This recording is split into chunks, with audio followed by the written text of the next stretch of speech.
Welcome to 1987 and another significant album choice from a year that introduced me to a word that I'd been completely unaware of up to that point in my life. That word was indie, independent music, a whole world of bands, sounds and ideas that hadn't pierced the mainstream bubble I'd been blissfully bouncing around in during my early teens. As I remember it, there were two big things that year that led to this momentous discovery. One, debuting on TV in April of 1986, I caught up with this in 87, and that is the chart show on Channel 4 here in the UK. Alongside the regular pop stuff, it featured a rotating look at genre-specific charts, one getting the kind of feature spot every couple of weeks. Heavy metal and dance, I got, but what was this indie chart, and why were all the videos, when they were there, so scruffy and so interesting? And two, things had started getting less fraught for me at school. I was smart in the higher sets for most subjects, and I was getting some breathing space from the more barbaric elements of the student population. This meant, despite my still painfully shy nature, I was getting clued up on the listening habits of more of my peers. These were mostly pretty predictable. The girls, George Michael, Aha, Curiosity Killed the Cat, that kind of soulful pop, versus the boys, Queen, AC/DC, Iron Maiden, Mr., the harder rocking material. But there were exceptions, and Ian, who I sat next to in English and Maths, he discovered U2 already. My copies of October and War were both taped from his, and he passed on a tip about a radio show he'd started listening to. I remember he was particularly keen on a track he'd heard called Bournemouth Runner from some band called The Fall. That show was, of course, The John Peele Show, airing on BBC Radio 1 weeknight evenings, Monday to Wednesday. Reggae, grindcore, house music, hip-hop, afro-pop, and yes, indie, were all vying for attention in the space of a 2-hour show. If you heard something that wasn't your cup of tea, you'd stick with the show out of fear of missing out on the next song, which might well be the best thing you'd ever heard in your short, blinkered life. And that year, as I started listening, there were jaw-drop moments. The Icelandic language version of the Sugar Cube's Birthday, Hit the North by The Fall, Shine On by The House of Love, Ice Cold Ice by Husker Du, Big Black's Kerosene. But there were also moments that seemed designed to shock me personally, to open my eyes up to possibilities I hadn't ever considered. And one that hit me hard was a lesser Peele session from the second half of 1987 by a long-forgotten punk band called The Abs. Jokey, poppy, melodic, thrashy punk. Think Snuff, Descendants, Mega City 4, that kind of thing. Listening, I heard a few choice turns of phrase in the lyrics that made me stop in my tracks. Bits of local slang that were kind of schoolyard staples. And I listened closely at the track's close for Peele's usual blurb. The Abs, he said, hailed from Newport, Gwent, about 6 or 7 miles down the road from my hometown. I was gobsmacked. I'd never even considered that people from my part of the world were capable of making music this cool. But there was one big problem with listening to Peele. Where the hell do you get this stuff from in a small town where Woolworths was my primary source of music? And this dilemma goes some way to explaining my choice for this year, a transitional year, with me making my first baby steps into this new alternative reality. As ever though, first some other releases from 1987 that I came close to picking. A few compilations first up. One that I still have, that's New Order's Substance. I played this to death. And one that's been lost along the way somewhere, that's Kick It, the Def Jam Sampler, Volume 1. A classic early Def Jam compilation with a smattering of R&B alongside all the hip-hop. My first real-time Cure purchase, the Kiss Me, Kiss Me, Kiss Me album. Why Can't I Be You, Just Like Heaven, Hot, Hot, Hot. A bit overlong and scattershot maybe, but the hits do the heavy lifting here, and then some. A few retrospective ones, Peele acts that I heard, but didn't manage to get copies of for a couple of years yet. Here's one, Big Black's Songs About Something, and Husker Du's Warehouse Songs and Stories. And finally, and very quickly, R.E.M's Document Album 2.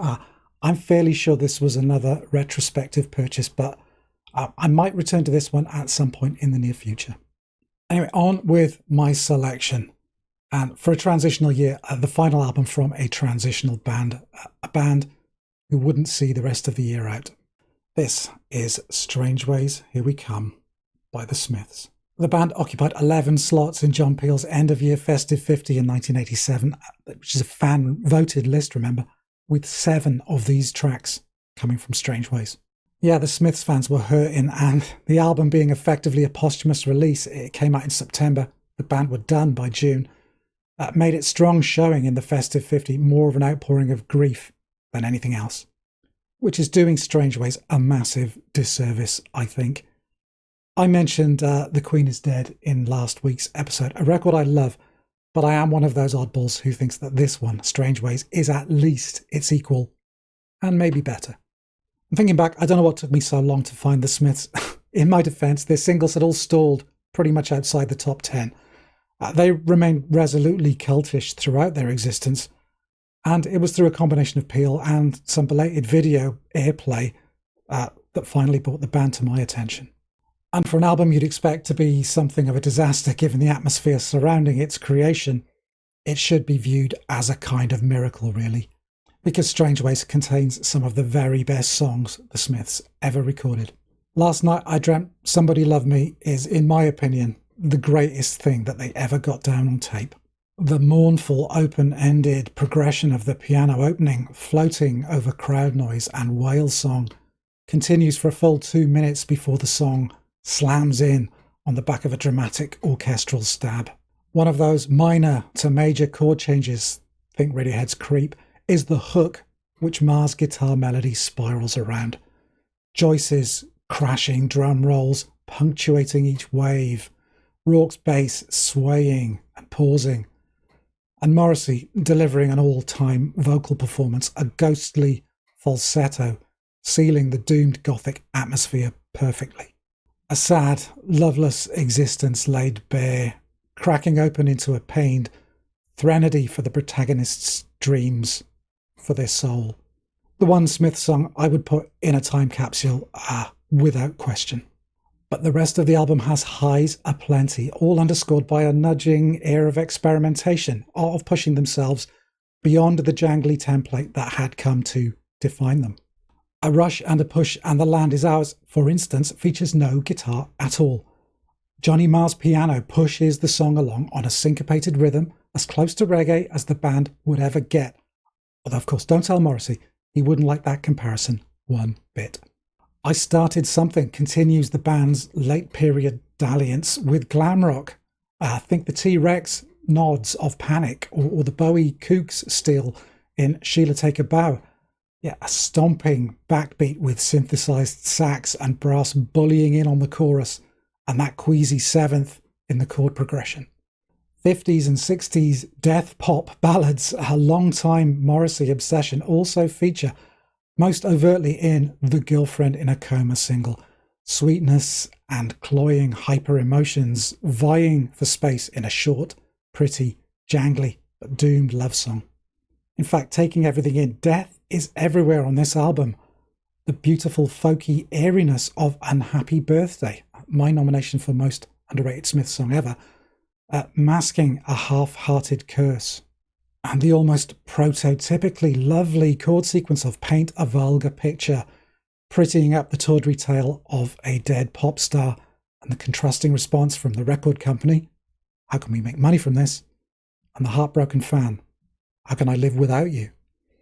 More death at one's elbow, a characteristically throwaway rockabilly number of the type that have squeaked onto Smith's albums from day one. And of course the track Death of a Disco Dancer. This is the one where I think, wouldn't it be great to see where they would have gone next? On a first listen, it's a simple spin, a take on the Beatles' Dear Prudence chord melody. But as the playing loosens up, the Smiths jamming on a structure as a band for possibly the only time in their recorded existence, it morphs into a far more abrasive, almost Stooges, I Want to Be Your Dog style workout. Joyce's drums getting antsy and hard, Ma scouring away, and Morrissey hammering away atonally on the studio piano. Really exciting stuff, and in a parallel universe maybe, they got it together and knocked out a few more albums worth of this stuff.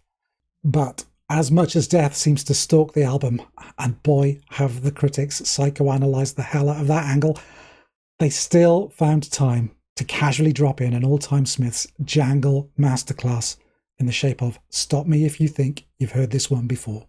An ecstatic, bouncy Morrissey melding of smart playing and smart Alec.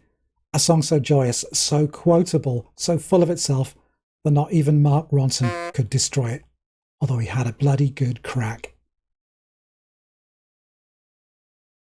And so there's my choice for 1987. Strangeways, Here We Come. Queen is Dead, Strangeways. Where do you sit? Duke it out down below. If you watched this far, thanks for sticking with the video.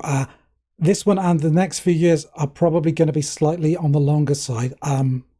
Yeah, there's a lot to cover in those, and I'm not really looking forward to some of the hard choices I have to make. But yeah, as usual, why not give this video a thumbs up if you've enjoyed it, and if you want to pop back and see some more, why not subscribe to make sure you don't miss out on anything. But that's it for this episode. Yeah, you do take care, and I hope to see you all again soon. Bye for now.